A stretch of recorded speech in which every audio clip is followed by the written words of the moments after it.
Well, hi everybody. Here I am again with this year's tutorial for how to use GarageBand and Charms to record and upload your concert band seating audition materials. The video is going to be in two parts this year. The first part I'm going to go over GarageBand, which is the program we're going to use to record your audition, whether it be your solo, your scale, or your rudiments. And then I'm going to show you and get into Charms and Recording Studio and how we can use that to upload your files and import your files so that I can get to them and get you all checked in and you'll be ready to go with your audition and be done with it. So starting off first with GarageBand. You may or may not have used this in the past, and it's on every single MacBook. It may be on your dock like it is mine over here. It has a little icon with a guitar and an amp behind it. If you don't have it on your dock, then you can find it in your Finder window. It's in the Applications folder under GarageBand. Or you can simply click on the spotlight, the little magnifying glass in the upper right-hand corner, type in GarageBand. It's going to find it for you, click on it, and it's going to load it in for you. Now, as this is loading in, there are a few things we're going to have to do before we ever record to get GarageBand set up. And you'll see if you've used GarageBand in the past, it typically opens up the file you were working on previously. So like here, it's showing you an old file. I'm going to want to close that out, and it's going to give us to our start screen where we want to be. Now, we have a bunch of different templates here to use. We want to use the empty project. The little sheet music icon has a blue box around it when it's selected, and we want to make sure that's what we use for our recording today, and then click Choose. Now from here, it's going to give us a few different options for how we input sound. We want to make sure that the microphone is selected. Under the audio settings where it says record using a microphone, if it's selected, there'll be a little spotlight you'll see hanging over it. And then before we click create, we want to make sure that our microphone is turned on. First off, under input, it should say input 1. Where it says my instrument is connected with, it should say built-in microphone. It'll open up a menu if you click on it, and where it says input device, choose built-in microphone, and then you should be set to go. And then we hit create. Microphone, input 1, built-in mic, create. Now, this is our screen where we're going to be able to record. Here's our track that we're going to record into. You may have a few extra windows opened up, and we can get rid of those pretty quickly so we can see our screen better. This library window, which will probably be open, there's an icon here in the upper left-hand corner. If you click on that button, it slides it out of the way, and now we have a big screen to work with. Also, you may have a piano or a keyboard display right here. If you simply click the red X, it'll take that away as well. And that way, all we have is our empty canvas with our blank track on it. Now, before we do anything, there are three things we have to do. I think three. The first thing is we want to give this file a name. So if we click on the file on the menu bar up top and choose Save As, and if we choose Save As, and this is going to be where we can give it a name. Now, this is a critical point in your audition. I'm going to receive about 500 files from you guys with your solos and scales and rudiments on them. And I need to know who sent me the file and what part of the audition I'm listening to. So I'm going to be recording today a solo. So I'm going to include my last name, which you all should do as well. Your last name should be in every single file you send to me. And then I'm going to write solo, because I'm going to play the solo. Now, if you're playing your E-flat scale, write E-flat scale. If you're playing your long roll rudiment, then write long roll rudiment on there. But whatever it is, give me your last name and the portion of the audition that I'm going to hear. Now, the second part of saving is you need to make sure you know where you save it so you can find it later. By default, GarageBand usually puts it in a GarageBand folder somewhere in the music folder or in your documents folder. I'm going to recommend just temporarily that you save it to your desktop. That way you know exactly where it is. You can find it quickly and easily and get on with the audition process here. So I have desktop selected, Hill Solo, and I'm going to click save. So now my track is saved, so I know exactly who it's by and what I'm listening to.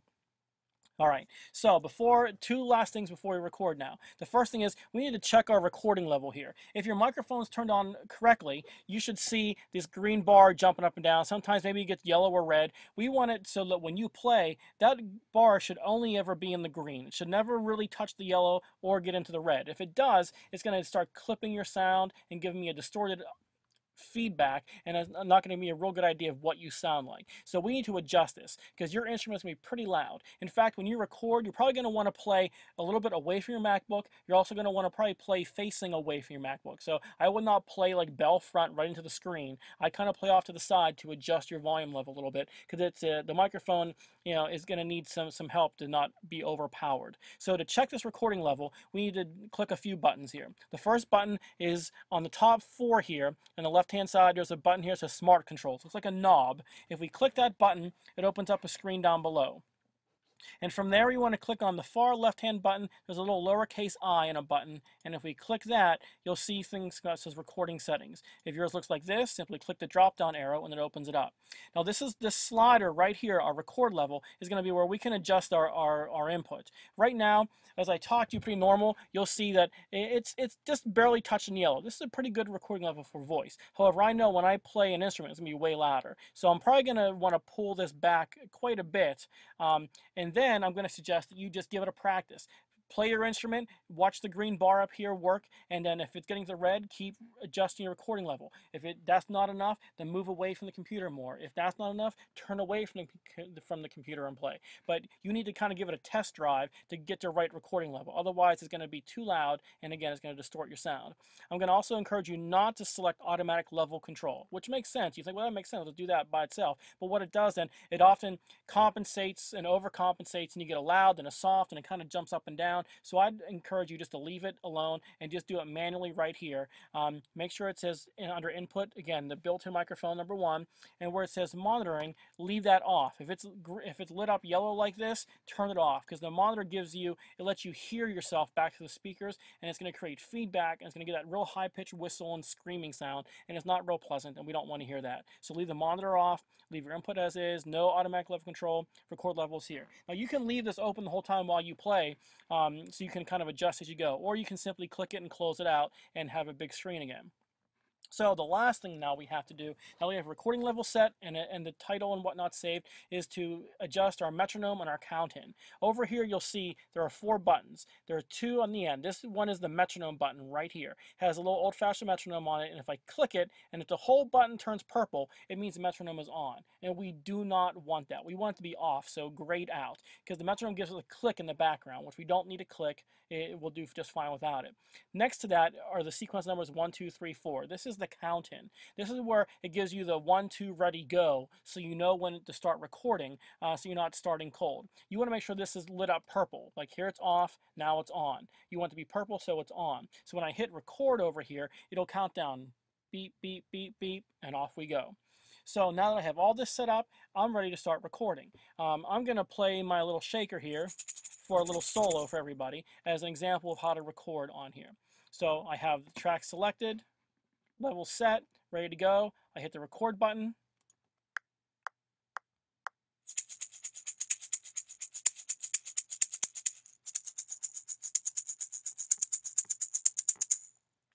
When I'm done, I just go over here and click the stop button. Now you'll see as I did the first part right here, my levels are pretty high. I was playing right in front of my computer. Then the second half, I kind of pulled away a little bit, and it made my levels much better. And I was just using a tiny little shaker egg. If I'm a trumpet player or a drummer or anything like that, it's going to be pretty loud. Again, I'm going to encourage you to monitor your level on here so you get a good recorded sound.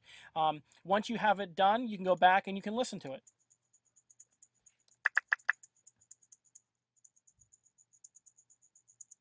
And then you can make your own evaluation. Does it sound good to you? Is that your best recording? Or you can do it again. You can delete this and you can record it again. You can do this as many times as you want and then give me your best recording. That's the beauty of this audition process, is that you get a chance to show me your very best and not to worry about nerves getting in the way or just having a bad moment for an audition. You can pick the best one that you come up with.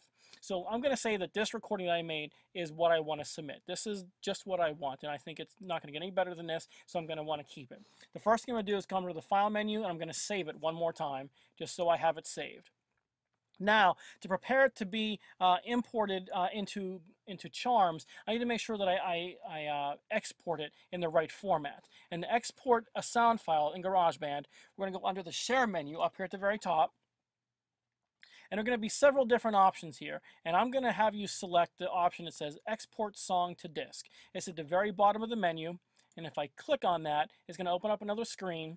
And it's going to give me an option here where to save it. It usually puts a date and a time. I'm going to have you ask you to delete those because we don't need that. I just want to see the last name and the part of the solo. I'm going to make sure I'm saving it to my desktop so I know where it is. And now, most importantly, down here at the bottom, there are 3 file formats to use. We want to use the MP3 format, which is the middle one, because Charms will only accept MP3 audio files. It won't accept the AAC or the AIFF files. I'm going to make sure that MP3 is selected.